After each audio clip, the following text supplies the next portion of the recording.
Muy buenas tardes, les saluda Mario Hernández Sandoval. Bienvenidos a este programa que transmitimos desde los estudios de Pulso Sur en Chetumal, capital del estado de Quintana Roo. Y nuevamente está con nosotros el escritor y editor Yesid Contreras, autor de la novela La Ruleta del Plagio.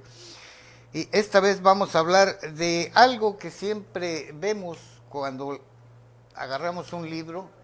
Creo que lo primero que leemos es la presentación, ya sea de la obra o un comentario sobre el escritor, pero pocas veces, después de que leemos el libro, pocas veces tiene la calidad de lo que anuncia quien escribe o quien presenta el libro. Y para esto vamos a hablar con Yesid Contreras, que además de escritor, pues es editor. Muy buenas tardes, ¿cómo estás? Buenas tardes. Bienvenido. Gracias por la invitación. ¿Qué responsabilidad tiene quien presenta un libro escrito o en persona? Bueno, creo que generalmente las presentaciones de libros las hacen los amigos o la gente más cercana al autor, y el que prologa sí tiene un compromiso un poco más crítico o más especializado, por decirlo de alguna manera, ¿no? Entonces quizás el presentador al presentar un libro más es la felicitación, la congratulación de haber presentado una obra, el hacerlo viable a un grupo generalmente reducido de espectadores. En cambio, el prólogo o prefacio o la presentación por escrito pues ya tiene más rigor, tiene que abordar pues las partes técnicas, literarias, si fuera un escrito de literatura, o la parte de los contenidos, la elaboración del autor. En general creo que esos son los elementos. Ahora, había otros dos aspectos, que es la reseña, que generalmente se publica en medios especializados, revistas o en la Prensa escrita. en la prensa escrita o en revistas periódicas, la reseña, y también existiría la contratapa, ¿no? Que digamos dentro de ese abanico, la contratapa o la cuarta de forros que llaman los editores, en donde se hace generalmente una síntesis de la obra como tal. Pero bueno, la presentación creo yo que en vivo exige una buena responsabilidad con el colega que escribió el libro y con el auditorio eventualmente, que generalmente es disímil, ¿no? Es variado, puede ser amigos, pueden ser compañeros académicos del medio donde se mueva el autor, periodistas obviamente, y gente común y corriente, lectores pues comunes y corrientes. ¿Cuáles son, ya que hablaste de esto, qué motivaciones tiene alguien que presenta un libro escrito en la cuarta de forros? Bueno, yo creo que la primera obligación es leer la obra, ¿no? Con una visión crítica y con agudeza para detectar elementos de contenido técnico, de calidad o falta de calidad, etcétera. Sucede y se da cuenta el público, por heterogéneo que sea en las presentaciones, que el presentador, si no leyó el libro, cae ante el auditorio. Por muy hábil que hay gente muy hábil, ¿no? Obviamente, sobre todo maestros, gente de la academia tiene mucha habilidad y ya mucho callo en presentar libros en esas actividades. Pero generalmente si no leyó la obra, se detecta de inmediato que no leyó la obra y el auditorio se da cuenta, así no puede expresarlo de manera directa a través de la palabra. Creo que ese es el primer requisito, ¿no? Conocer la obra que vas a presentar, desde luego conocer también al autor y también tener en cuenta, digo yo, el auditorio, ¿no? No puedes hablar en un sentido muy elevado, sobre todo en libros técnicos o especializados, porque pues se aburre el auditorio. Con la literatura hay más juego porque es como invitar a la lectura, y la presentación precisamente es el nombre. Pero en general sí debe ser rigurosa la lectura por parte del presentador. es necesario. Cuando uno entra a una librería y agarra físicamente un tomo, cuando no conoce el autor, o hay veces ya conociéndola, lo primero que después del título es ir a la cuarta de forros y ver qué hablan, y muchas veces uno como lector, si se anima a comprar ese libro y lo lee, resulta de que es un fraude, que no es lo que decía el presentador. En algunos otros casos sí equivale, ¿no? Dices, bueno, claro, sí, tenía razón, los elogios sí los merecen. En otros casos, la obra dices, no, pues el presentador se quedó corto, es una obra monumental. Pero en muchos casos, insisto, el contenido del libro que está ahí presentado no corresponde a ese elogio. Sí, claro, lo que pasa es que esa cuarta de forros, como esa presentación, tanto de la obra como del autor, si es que lo necesitare, si no es conocido, no la hace necesariamente un crítico o un especialista en literatura o en el tema del libro. A veces la hacen publicistas que necesitan promocionar el libro ante los ojos de ese lector que toma una librería y dice, a ver, voy a ver la contraportada, a ver qué dice, ¿no? Creo que por ahí es que va la deficiencia en cuanto a que meten a uno gato por liebre. O a veces da la impresión de que quien lo presenta, quien hace ese trabajo, aun cuando sea un escritor o alguien conocedor, parece que tuviera un pago, un compromiso monetario o moral, o con la editorial o con el escritor. Sí, claro, sí, porque generalmente, volviendo a esta gama de actividades en torno a un libro, la presentación, la reseña, y la contraportada o contratapa, le llaman por allá en España, generalmente es elogiar la obra.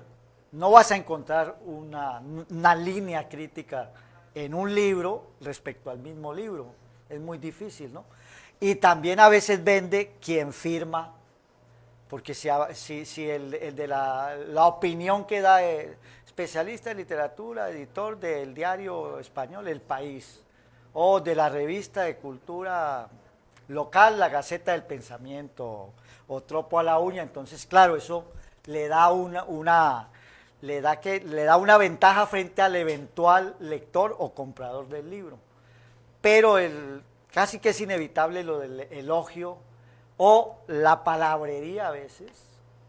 Cuando hay palabrería, personalmente, bueno, en las ciudades donde hay grandes librerías, en la Ciudad de México, cuando yo estudiaba en la universidad, yo era lector empedernido de prólogos y esa cuarta etapa. ¿Por qué? Porque uno no alcanza ningún dinero para comprar todos los libros que quiere o que desea adquirir un amante de la literatura. Entonces en esas librerías pues lee la parte de atrás, y el título, el autor, los datos elementales. Y ya uno se vuelve avesado en eso. Si no puede empezar a leer u ojear el libro, porque a veces está sellado con plástico, entonces lo que hace uno es que deduce, no, esto me está metiendo un gato por liebre. Tiene que ver la editorial. A veces las grandes editoriales recurren a la mañosa mercadotecnia para meter al lector a meter el libro en el bolsillo de un lector, o sea, venderle un libro, no para que el lector asuma el riesgo de leer un libro tal. Y entonces las grandes editoriales, las independientes, que hay muchas ahora y muy buenas en México y en otros puntos de América Latina, hay muy buenos editores que cuidan, por ejemplo, la elaboración de la portada. Es la cara de un libro, sí. Es la portada, la imagen que presente, cualquiera que sea, el título y el nombre del autor. El nombre del autor, si es NN, bueno, el título tiene que atraer y cómo presentan el producto que es un libro finalmente, ¿no? Todos esos elementos creo que juegan en este acercamiento a la idea, pero desde luego, la parte escrita sobre el libro, la primera que uno ve si está sellado es la contratapa o la cuarta de forros que llaman. Ahí debería ser, como tú dices, franco, lo que contiene el libro y no solo limitarse al elogio, a la palabrería, etc. Igual me hiciste acordar ahora de los fallos, cuando se hacen públicos los fallos de los jurados de los premios literarios. Pues siempre, si gana alguien, tiene que haber elogio. Elogio técnico, ¿no? Elogio de la elaboración del texto, etcétera. Pero ya sabemos que se las gastan los organizadores de muchos concursos, en que hay favoritismos, en que hay predilecciones, en que hay la mercadotecnia en los grandes premios literarios. Existe y se da el premio por la calidad de la obra, pero también por la mercadotecnia.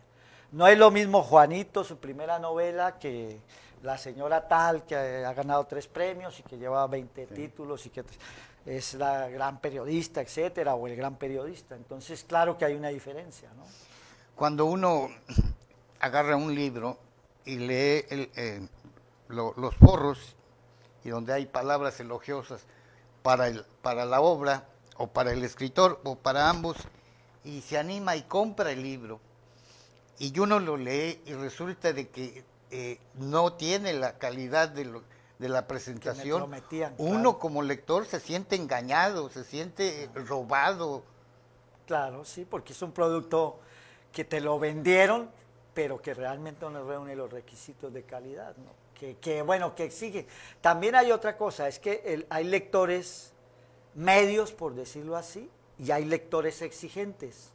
Digamos, la gente que está yo hablo más de la literatura, ¿no? Sin meterme en otros temas de libros especializados, pero la gente que está en el medio de la literatura, que escribe, que produce, que es crítica literaria o que está en la academia, tiene un nivel de exigencia y tiene más elementos, obviamente, para tratar un libro, ¿no? Porque, por ejemplo, si hacemos una pregunta a los espectadores de este programa, te aseguro que el 90% han oído hablar o han leído a Paulo Coelho. Pero si les hablamos de pronto de un escritor como mexicano, como Juan Villoro, a lo mejor Juan Villoro no les suena. Y para mí vale muchísimo más Juan Villoro que el... Claro, y no porque sea mexicano, no. Sino porque hay productores, hay escritores, hacedores o constructores de bestseller. ¿Sí? Y yo creo que Coelho es el ejemplo. Es un concepto elegante para vender basura. Exactamente, y bueno, con todo respeto ahí para nuestros espectadores, creo que Paulo Coelho está mucho en ello, además plagiario, ha plagiado cuentos de Borges, cuentos de la literatura de leyendas universal, egipcias, hindúes. Sí, lo retoma, lo reelabora, y el gran aparato publicitario hace que se vendan en ediciones muy bonitas, generalmente bien hechas, pero es un producto pero como ese hay muchos. Claro, sí, yo pongo como ejemplo ese, ¿no? Porque es el que más conocemos. Te aseguro que el 90% de los que no, y ya viendo. Alguien que hay quienes tienen todos sus libros y uno les dice pues que esos libros no valen la pena, que no es literatura, ¿no? Es un hot dog o un taquito, ¿no? Un taco, un sándwich. Se molestan. Sí, claro. Pero creo que lo que está en juego es el soporte que tienen o que no tienen lecturas atrás para juzgar la calidad de un escritor o de sus obras, ¿no? Sí, claro, obviamente. Sí, es que el problema de la lectura como hábito y como costumbre, desafortunadamente, se ha convertido en un problema de educación en nuestros países, a pesar de que tenemos una industria editorial en México, en América Latina, hay varios puntos. Pienso yo en el Fondo de Cultura Económica, que produce muchos libros y que ahora está en una reingeniería, pero el problema del hábito de la lectura está falto de fomento, y eso produce malos lectores y pésimos, obviamente, consumidores de buenos libros, o muy compradores en el supermercado. Pues ¿qué ves? Las revistas y de pronto Coelho, unos 2 o 3 libritos infantiles, y pare de contar. Entonces pues uno está de compras en el súper y echa Para mi niño le voy a llevar ahí el Pinocho, la última versión dibujada. Regresemos al ejemplo que presenté, de compramos un libro por alguien que elogia la obra y al autor y que uno lo lee y resulta que no es cierto. Si uno empieza a reflexionar, le hacen daño al lector, Sí, lo engañan. que es un embuste. Claro, lo engañan. O sea, le hacen daño a la literatura, le hacen daño al libro, le hacen daño al arte en general. O sea, son muchos, uno tras otro, los daños. Claro. Sí, por supuesto, yo retomo la idea de que quien tiene hábito por leer no le meten fácilmente gato por liebre. Si la gente está acostumbrada a leer de manera más o menos frecuente, es que el promedio de consumo de libros de México creo que es por habitante es como 1 por año y no llegamos ni al 1, entonces es gravísimo porque eso repercute en cómo accedemos a los libros, la población en general. Y las ediciones, si en un país como el nuestro, de tantos millones de habitantes, más de 100, 120, una tirada de un libro, si sube a 3.000 es muchísimo, realmente 3.000 ejemplares, que no van a llegar a 3.000 lectores, desafortunadamente, sí. Se venderán 500 y si al caso. Entonces imagínate la gotica de agua que hay en este mar de desidia frente a la lectura, ¿no? Entonces yo creo que va conjunto todo. Tenemos que, formando lectores, podemos formar buenos lectores que sepan diferenciar productos de calidad o interesantes frente a otros. Desafortunadamente, todo es la mercadotecnia, todo está, lo de los bestsellers, el concepto en sí es ese, es el más vendido, es un concepto ni siquiera es de nuestra cultura, es más anglosajón, el concepto, la palabra y la idea.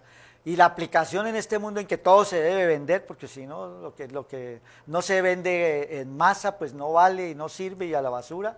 Con los libros desafortunadamente sucede. La otra vez, hablando de música, leía un comentario de una dama que decía, no gracias a, y aludía a grupos de rock de los 60, 70, no sé, Cream o Jimi Hendrix, guitarristas, aludía a ese tipo de gente. Gracias a ellos hoy no puedo, me lastima el gusto musical cuando me ponen rap, ¿no? Claro, por ejemplo. Sí, y lo mismo pasa con las buenas lecturas. Exactamente, sí, claro. Por ejemplo, yo me acuerdo que en México había, hace muchos años, la colección de lecturas mexicanas.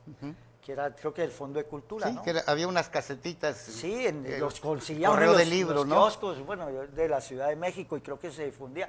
Eran tiradas grandísimas, de 100.000 ejemplares, de 50.000 ejemplares, acorde con la población, obvio. O sea, en un país en que hay, en una ciudad como la Ciudad de México, que hay 18 millones, 16 millones en ese entonces, o 12, pues 50.000 ejemplares son más o menos una cantidad razonable, ¿no? No cubre la demanda, pero esas ediciones se perdieron y yo creo que sí la gente consumía lecturas de ese tipo, era buena literatura, pues mucha literatura mexicana, de todo, pero es nuestra literatura, hay buena y regular, y la mala, quién sabe si se colaba ahí. Una caseta de esas, o sea, era un expendio de libros, de libros de buena manufactura, con buenos autores.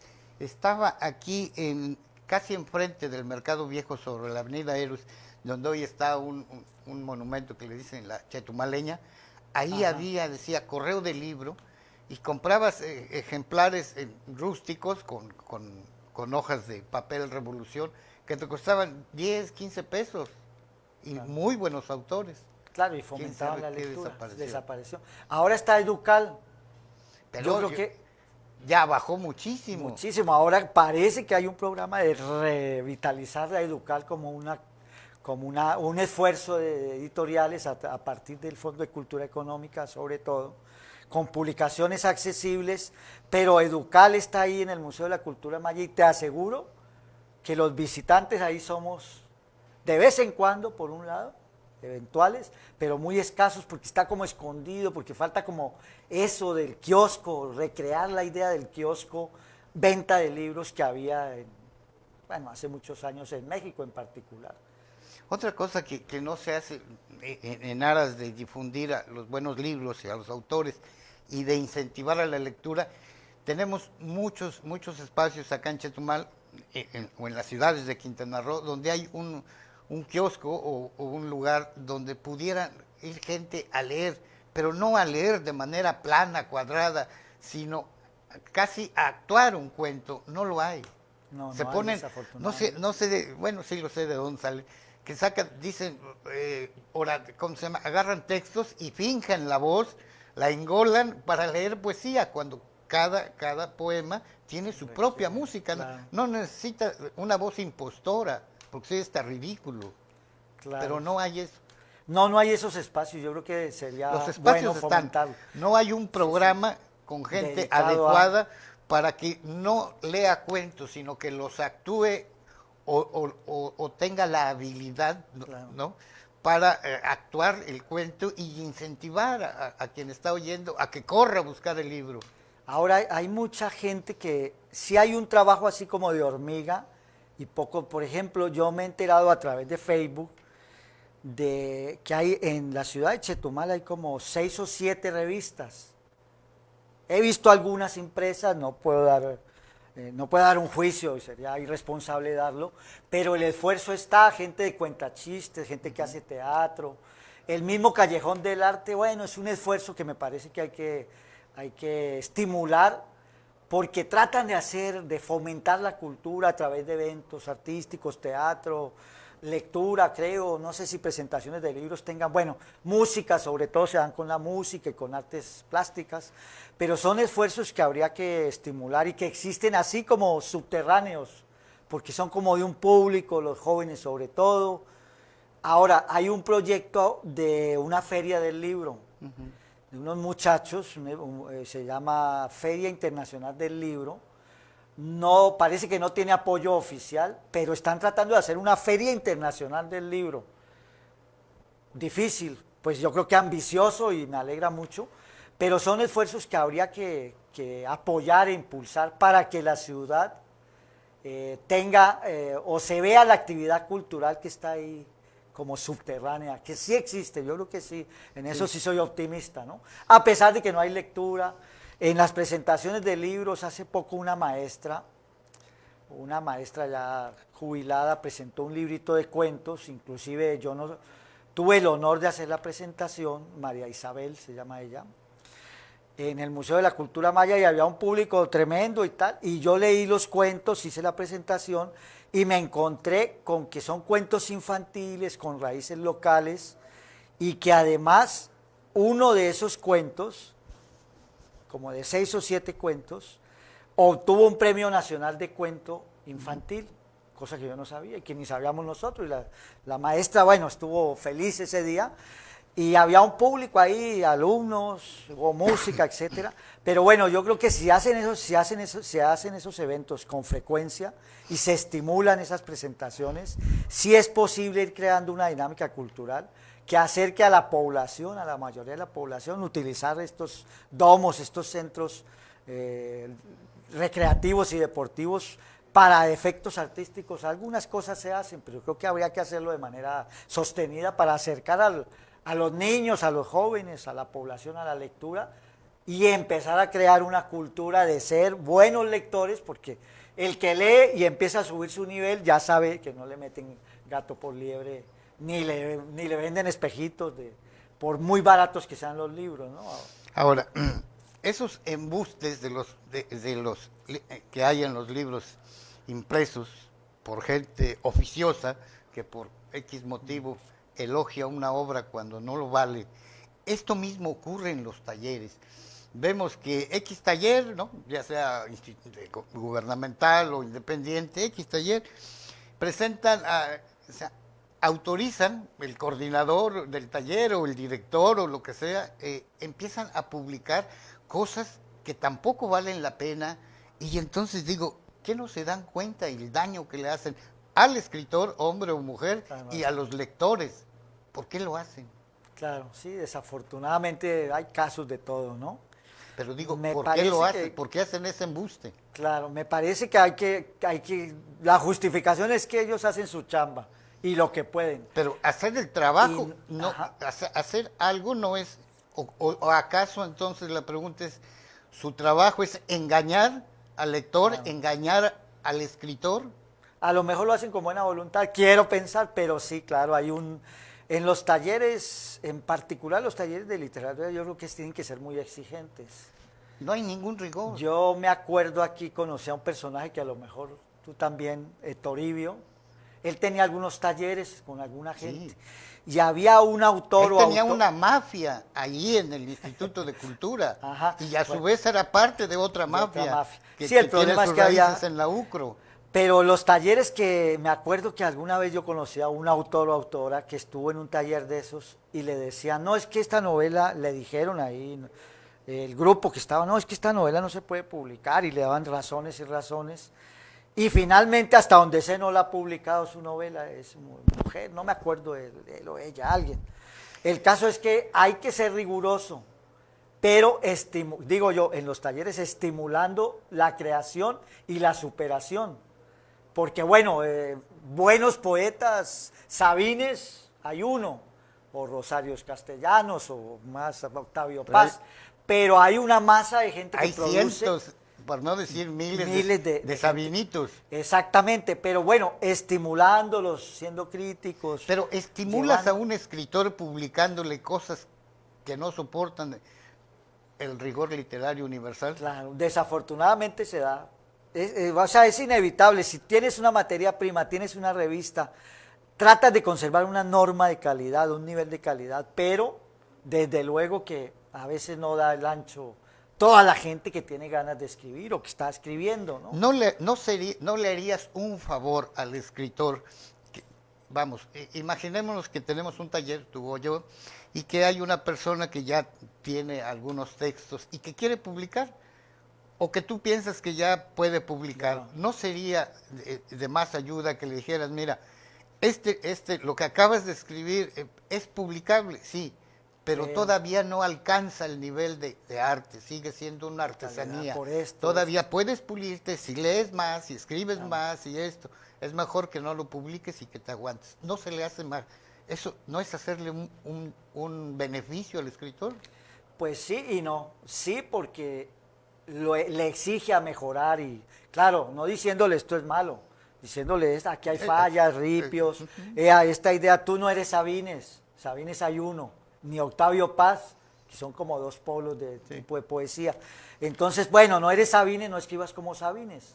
Inspírate, conoce algunos poemas memorables, porque Sabines también tenía Mucha lunares y basura. pecas, sí, no todo es bueno, pero algunos poemas son rescatables, son elogiables, son muy buenos. Inspírate en esos, pero tú no vas a reproducir a Sabines. Sabines O hay sea, uno. espérate Exacto. a que encuentres tu Tu voz, palabra, tu que sea voz. único y entonces publica. Claro. Sí, por ejemplo. Pero eso no te lo dicen. No lo Casi dice. siempre te utilizan con fines políticos o con fines O con no el objetivo perversos, de lo cumplir. que diga, estoy produciendo escritores, miren, vean, aunque no valga como la nada, panadería. aunque los estés dañando. Claro. Sí, es No hay difícil, honestidad. este tema es difícil por eso, ¿no? Porque el escritor o la gente que se asume a escribir generalmente quiere que lo lea más allá de su núcleo familiar o de su novia o de su esposa, o de sus amigos. Y entonces la única manera es en las publicaciones. La única forma. Las publicaciones, bien sea periódicas o un poemita en un periódico o en una revista, o en un libro como tal, o en una plaquette, que es una compilación pequeña de poesía. Entonces, están las dos cosas, hay que ponerlas como en sano equilibrio, pero desde luego, la gente que nos dedicamos a publicar en el mundo editorial, tenemos que ser exigentes. Yo rescato mucho la labor que hacen esas editoriales independientes que son de provincia, inclusive ahí en Oaxaca como dos, de las más conocidas, no voy a decir los nombres, y otras editoriales por ahí pequeñas que trabajan, publican y que tienen que ser exigentes porque sí parten del hecho de generar un producto de calidad para competir con las grandes cadenas de librerías, de editoriales. Sobre todo por ejemplo, el género de cuento.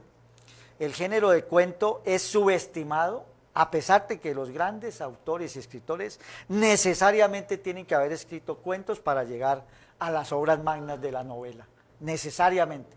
Pero no hay editoriales especializadas en cuento, creo que hay solo una en México, que solo cuento publica, y eso es un poco conocida, pero no publican cuento. Con la poesía ni se diga, porque esa no se vende, ese pan caliente no se vende, ni caliente. Bueno, este mismo engaño que hay en algunas presentaciones de libros escritos o a veces de manera verbal, este mismo embuste que existe en algunos talleres donde le publican trabajos que les hace falta todavía pulir, trabajar, esto mismo ocurre con algunas instituciones que editan libros. Claro, por encargo, por razones, porque hay presupuesto, porque hace una labor política. Sí. Es más el daño que causan que el beneficio. Claro, sí, muchas veces se publican son cosas, ya mentiras de Estado en el campo de la literatura, sí, claro, son embustes oficiales. Claro, y vamos no nos quedemos aquí en nuestro terruño, en nuestra pequeña patria, a nivel nacional, claro, desde las instituciones sabíamos, en los años 60 o 70, muchos escritores emergentes llegaron a criticar a esa mafia cultural que en todos los países existe y que en México tenía mucho arraigo.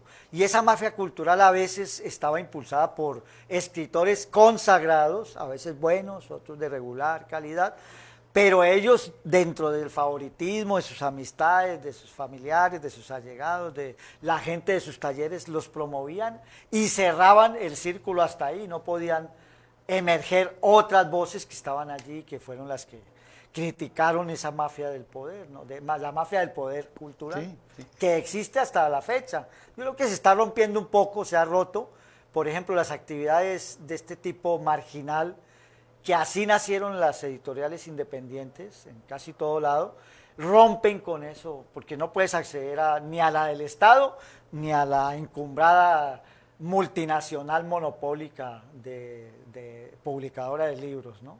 Y entonces rompen y ellos producen buena calidad y buscando mercados tienen que tropezarse con mil muros, por ejemplo las ferias del libro, ¿no?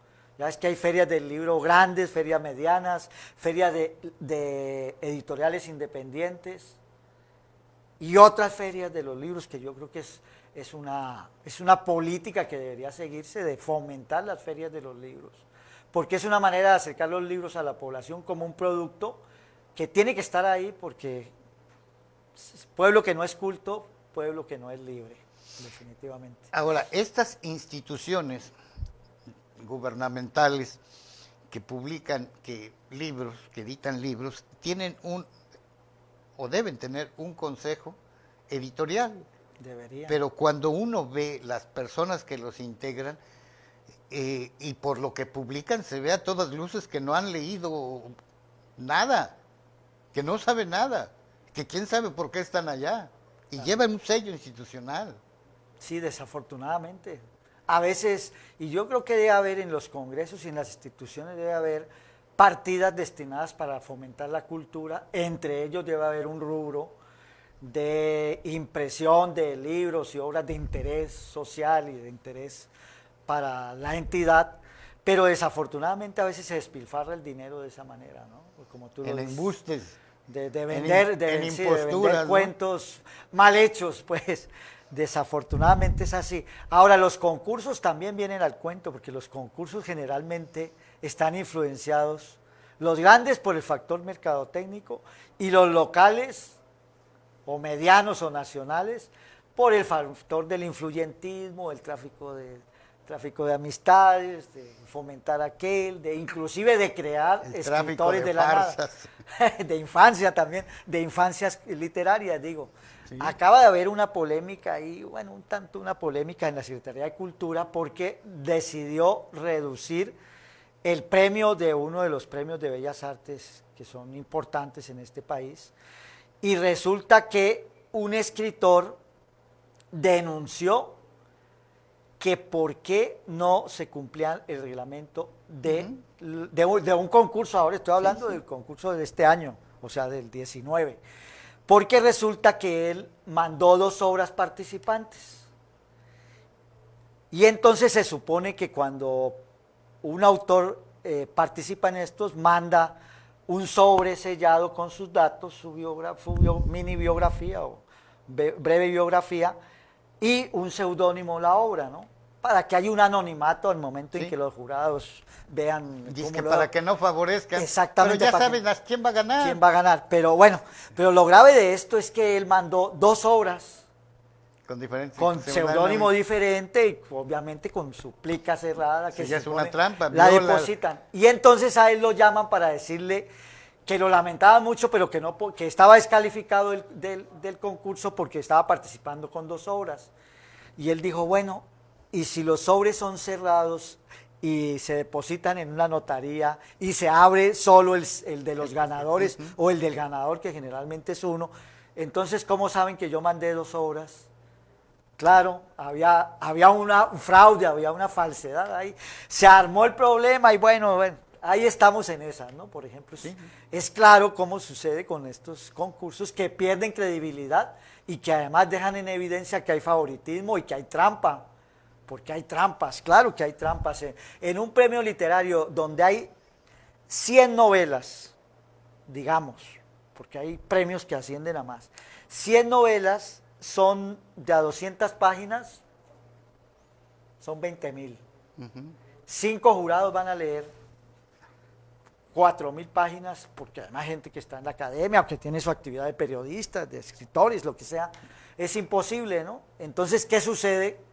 Que hay una preselección, a lo mejor a dedo, así a ojo de buen cubero. Este es conocido, no es conocido.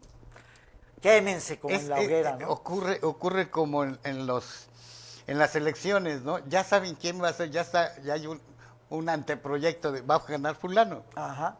Claro, ahí está más o menos condensado. Eso sucedió, bueno, hace poco y dejó muy mal a la Secretaría de Cultura. En esta nueva época debería también moralizarse los concursos literarios, pues para bien de las letras nacionales, de los que escribimos, de los que nos dedicamos a la literatura como tal, ¿no? Porque ya uno dice, no, pues ¿para qué lo mando si no tengo amigos en la editorial o en la secretaría, entonces difícilmente voy a ganar? Sí. Eso piensa cualquier escritor que se precie y que sepa el dato, ¿no?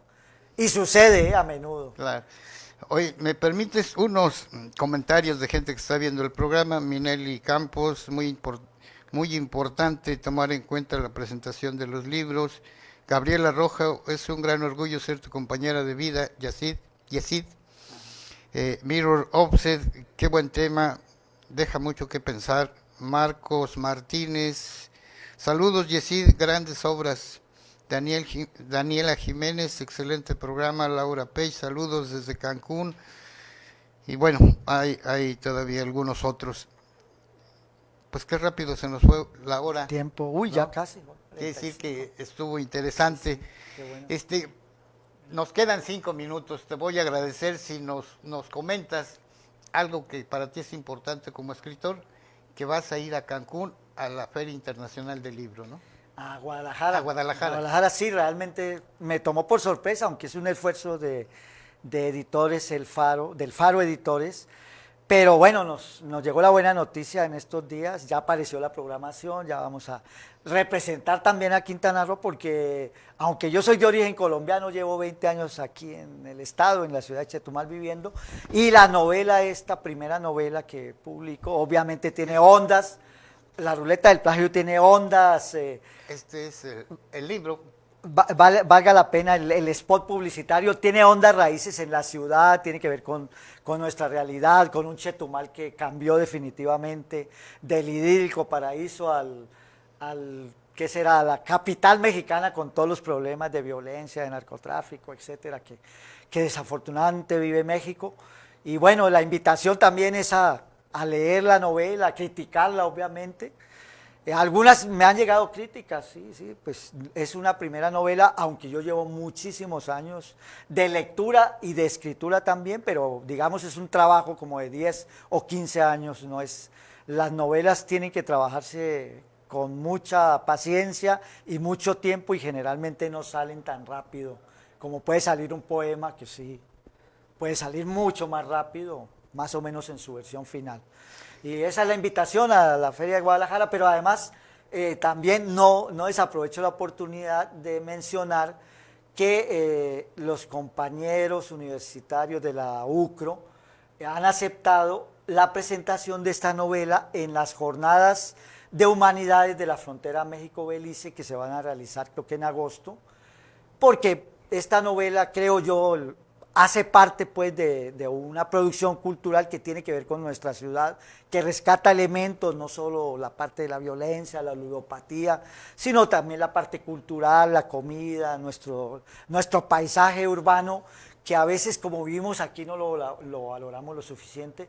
Yo trato de meter todos esos elementos en esta novela, algunos, no todos, algunos elementos de la gastronomía, por ejemplo, de la belleza del bulevar, de la belleza de la bahía, de los problemas de la ludopatía de muchos de los habitantes de la ciudad.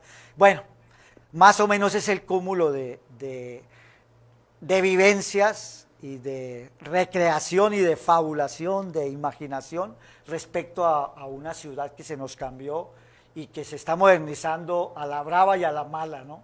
Desafortunadamente, aunque hay cosas positivas, también la parte negativa de la violencia, de estos problemas sociales que no son solo de la ciudad, sino de todo el país.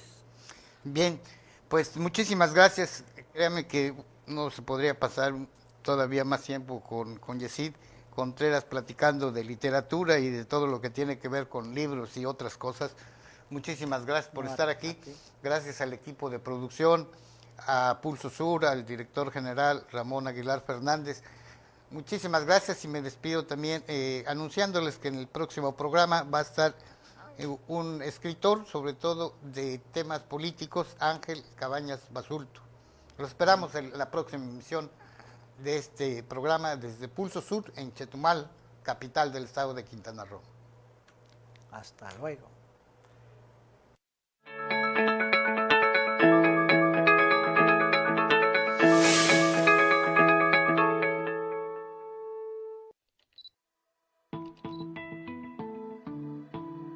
Esta fue una producción de Coadonga Medios para Pulso Sur.